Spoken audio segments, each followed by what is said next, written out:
வணக்கம் நண்பர்களே, welcome to cine 360. இன்னைக்கு அமேசான் பிரைமில் இருக்க பெஸ்ட் 10 த்ரில்லர் மூவிஸை தான் கொண்டு வந்திருக்கேன். என்னென்ன மூவிஸ்னு பார்க்கறதுக்கு முன்னாடி நம்ம சேனலை சப்ஸ்கிரைப் பண்ணிட்டு பாருங்க. உங்களுக்கு எந்த சேனலில் மூவி லிஸ்ட் மேக் பண்ணணும்னு சொன்னுங்க, அதையும் மேக் பண்ணி போடுறோம். வாங்க வீடியோக்குள்ளே போகலாம். முதல்ல நம்ம பார்க்க போகிற படம் ரகசியா. படத்தில் ஒரு டாக்டர் ஃபேமிலி இருக்காங்க. ஹஸ்பண்ட் அண்ட் ஒய்ஃப் 2 பேரும் டாக்டர்ஸாக அவங்க வேலையை ரொம்ப நல்லா பார்த்துட்டு வராங்க. இவங்களுக்கு ஒரு பொண்ணு இருக்காங்க. திடீர்னு ஒரு நாள் அந்த பொண்ணு அவங்க பெட்ரூம்லேயே இறந்து போயிடுறாங்க. உடனே கேஸை மும்பை போலீஸ் விசாரிக்கிறாங்க. ஆரம்பத்தில் இருந்தே பொண்ணோட அப்பாவை டவுட் பண்ணுற போலீஸ் அவரை தீவிரமாக விசாரிக்கிறாங்க. அவரை விசாரிக்கும் போது தான் அந்த பொண்ணு வேற ஒரு பையனை லவ் பண்ணிட்டு இருந்ததாகவும் அது எனக்கு பிடிக்கலன்னு சொல்கிறாரு. கேஸை விசாரிக்க இன்னும் நிறைய குடும்ப ரகசியம் வெளியே வருது. நிஜமாவே இந்த பொண்ணை கொன்னது யாருன்னு மும்பை போலீஸால் கண்டுபிடிக்க முடியலை. அதனால கேஸை சிபிஐக்கு மாற்றுறாங்க. சிபிஐ ஆஃபீஸர்ஸ் வந்து உண்மையான கொலைகாரனை கண்டுபிடிச்சாங்களான்னு சொல்கிறது தான் மீதி கதை. செம்மையான மிஸ்ட்ரி த்ரில்லரை பார்க்கணும்னா இந்த படத்தை பாருங்க. ரெண்டாவது நம்ம பார்க்க போகிற படம் படா. கேரளாவில் நடந்த ட்ரூ ஸ்டோரி பேஸ் பண்ணி எடுத்த படம் தான் படா.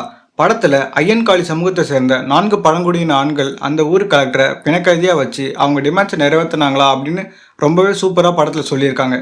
1996 பாலக்காடுல இருந்த ஐயன்காளி பழங்குடியின ஆண்கள் அவங்களோட நிலத்தை திரும்பவும் அவங்க கிட்டவே கொடுக்க சொல்லி 10 மணி நேரம் கலெக்டரை பிடித்து வச்சுக்கிறாங்க.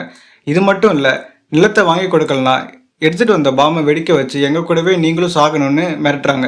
எங்கள் பாம்பை வெடிக்க வச்சு நம்மளை கொண்டுடுவாங்களோன்னு கலெக்டர் பயத்தில் அந்த லேண்டை திருப்பி கொடுத்தாரா இல்லையான்னு சொல்கிறது தான் படத்தோட மீதி கதை. நிஜ வாழ்க்கையில் நடந்த இந்த கதையை கொஞ்சம் கூட குறை இல்லாமல் சூப்பராக எடுத்திருக்காங்க. படம் 7.8 IMDb ரேட்டிங் வாங்கியிருக்கு. படம் பார்த்துட்டு மறக்காம கமெண்ட்ஸில் எப்படி இருக்குன்னு சொல்லுங்கள். நாம் மூணாவதாக பார்க்க போகிற படம் மாலிக். படத்தில் ஹீரோ ஃப்ரெண்ட்ஸு கூட சேர்ந்து கப்பலில் இருந்து கடத்தல் பொருளை போட்டு வழியாக கொண்டு வந்து அது மூலமாக சம்பாதிக்கிறாரு. ஒரு கட்டத்துக்கு மேலே நம்மளே டைரெக்டாக கடத்தல் பொருளை விற்கலாம்னு முடிவு பண்ணுற ஹீரோ அதை சக்ஸஸ்ஃபுல்லாக நடத்தி ஏரியாவில் பெரிய ஆளாக மாறிடுறாரு. ஹீரோ ஒரு பக்கம் மக்கள் செல்வா கூட இருந்தாலும் இன்னொரு பக்கம் போலீஸ் அரசியல்வாதிகள்னு எல்லாருக்கிட்டையும் பகையை சம்பாதிக்கிறாரு. சம்பாதிச்ச பணத்தில் ஒரு ஸ்கூலை கட்டி அதுக்கு ஹீரோவோட அப்பா பேரையே வைக்கிறாரு. இதை பார்த்து ஷாக்கான ஹீரோட ஃப்ரெண்டு கொஞ்சம் கொஞ்சமாக அவரை விட்டு விலக ஆரம்பிக்கிறாரு. இதை பார்த்த போலீஸ் ஃப்ரெண்டை வச்சு ஹீரோவை அரெஸ்ட் பண்ணலாம்னு நினைக்கிறாங்க. ஹீரோவோட ரவுடிசமை பார்த்து அவரோட அம்மாவே அவர் மேலே கம்ப்ளைண்ட் கொடுக்குறாங்க. இது மட்டும் இல்லை, ஹீரோட ஃப்ரெண்டுக்கு ஒரு பையன் இருக்கான். அவனை வெடிமருந்து கேஸில் போலீஸ் அரெஸ்ட் பண்ணுறாங்க. இதை பார்த்த அந்த ஃப்ரெண்டு அவரோட பையனை வச்சு ஹீரோவை ஜெயிலுக்குள்ளே கொலை பண்ணலான்ட்டு நினைக்கிறாரு. இந்த ஸ்கெட்சில் இருந்து ஹீரோ தப்பிச்சாருன்னு சொல்கிறது தான் படத்தோட மீதி கதை. ஹீரோவா ஃபகத் ஃபாசில் நடிச்சிருக்காரு. அதிரடியான கிரைம் த்ரில்லரை பார்க்கணும்னா கண்டிப்பாக இந்த படத்தை பாருங்கள்.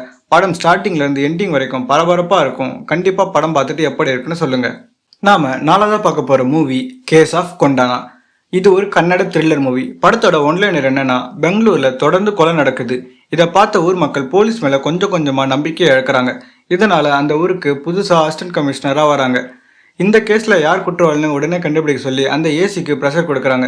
குற்றவாளி தேடிட்டு இருக்கும்போதே அந்த ஸ்டேஷனுக்கு புதுசாக ஏஎஸ்ஐ ஒருத்தரை அப்பாயிண்ட் பண்ணுறாங்க. இதே நேரத்தில் பெங்களூரில் ரோட் சைடில் பானிபூரி வித்துட்டு இருந்த ஒருத்தரையும் காணும். இந்த 3 இன்சிடென்ட்ஸையும் ஒன்று சேர்த்து ஒரு நாள் நைட்டில் நடக்கிற கிரைம் த்ரில்லரை சொல்லியிருக்காங்க. படத்தில் ஏசியா ஆக்ட்ரஸ் பாவனா நடிச்சிருக்காங்க. படம் ஃபர்ஸ்ட்ல இருந்து லாஸ்ட் வரைக்கும் எங்கேஜிங்காக போகும்.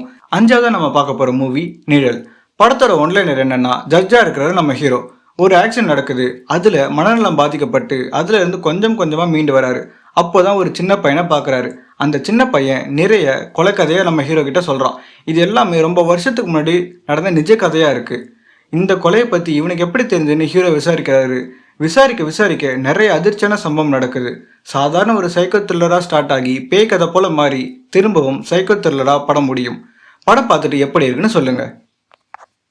6ஆவதாக நம்ம பார்க்க போகிற movie hit the second case. படத்தில் ஹீரோ ஒரு போலீஸ்.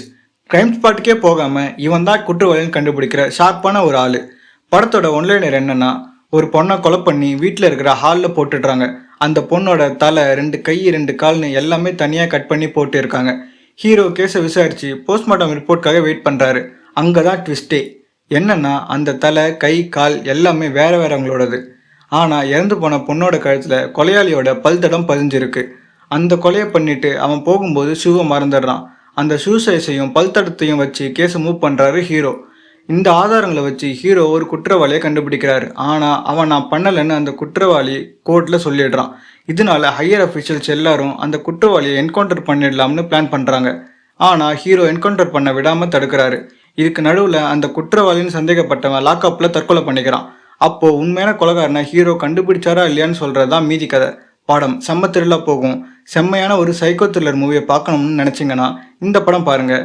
படம் IMDbல 8.0 ரேட்டிங் வாங்கியிருக்கு. ஏழாவது நம்ம பார்க்க போகிற மூவி ஜோசப். 2018 ரிலீஸ் ஆன இந்த படத்தோட ஒன்லைனர், ஒரு ரிட்டையர்ட் போலீஸ் ஆஃபீஸர் எப்பவும் சரக்கு தம்முன்னு இருக்காரு. அவர் தான் நம்ம படத்தோட ஹீரோ. என்னதான் இவர் ரிட்டையர் ஆகி இருந்தாலும் காவல்துறையால் தீர்க்க முடியாத கொலைக்கேஸெல்லாம் ஹீரோவை வச்சு தான் கண்டுபிடிக்கிறாங்க. ஹீரோவோட எக்ஸ்-ஒய்ஃப் இன்னொரு மேரேஜ் பண்ணிட்டு அவங்க ஹஸ்பண்ட் கூட ஸ்டே பண்ணிட்டு இருக்காங்க. ஒரு நாள் ஹீரோவோட எக்ஸ்-ஒய்ஃப் ரோடு ஆக்சிடென்ட்ல இறந்து போயிடுறாங்க. அந்த கேஸை ஹீரோ விசாரிக்கிறாரு. விசாரிக்கும் போது தான் அது ஆக்சிடென்ட் இல்லை, அவங்கள கொலை பண்ணி தான் சாகடிச்சிருக்காங்கன்னு கண்டுபிடிக்கிறாரு. இந்த கேஸில் அவங்கள கொன்னது யாருன்னு நம்ம ஹீரோ கண்டுபிடிச்சாரா இல்லையான்னு சொல்கிறது மீதி கதை. IMDbல 8 ரேட்டிங் வாங்கியிருக்கு. படம் பார்த்துட்டு எப்படி இருக்குன்னு சொல்லுங்கள். எட்டாவது நம்ம பார்க்க போகிற மூவி எலவிழா பூஞ்சிரா.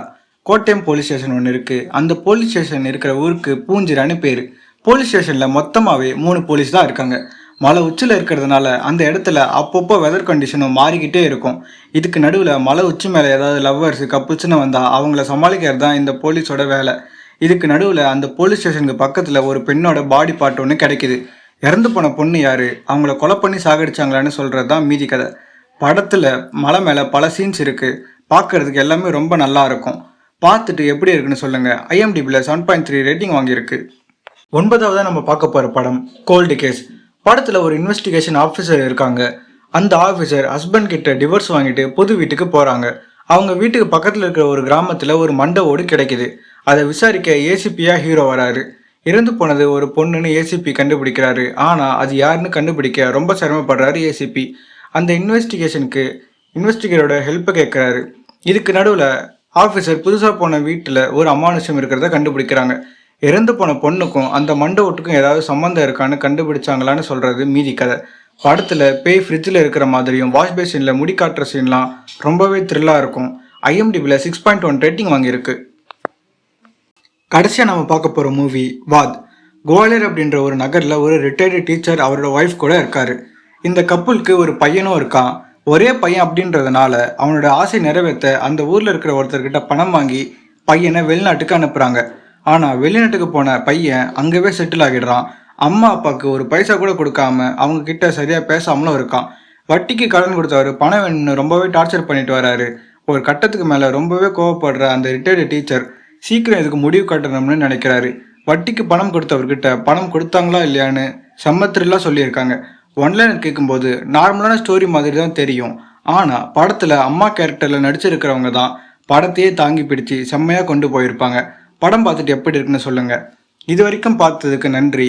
இது மேலும் வீடியோக்களுக்கு கண்டிப்பாக நம்ம சேனலை சப்ஸ்கிரைப் பண்ணுங்கள். உங்களுக்கு எந்த ஜானரில் வீடியோ வேணும்னு சொல்லுங்கள், அதையும் நாங்கள் ப்ளே பண்ணுறோம்.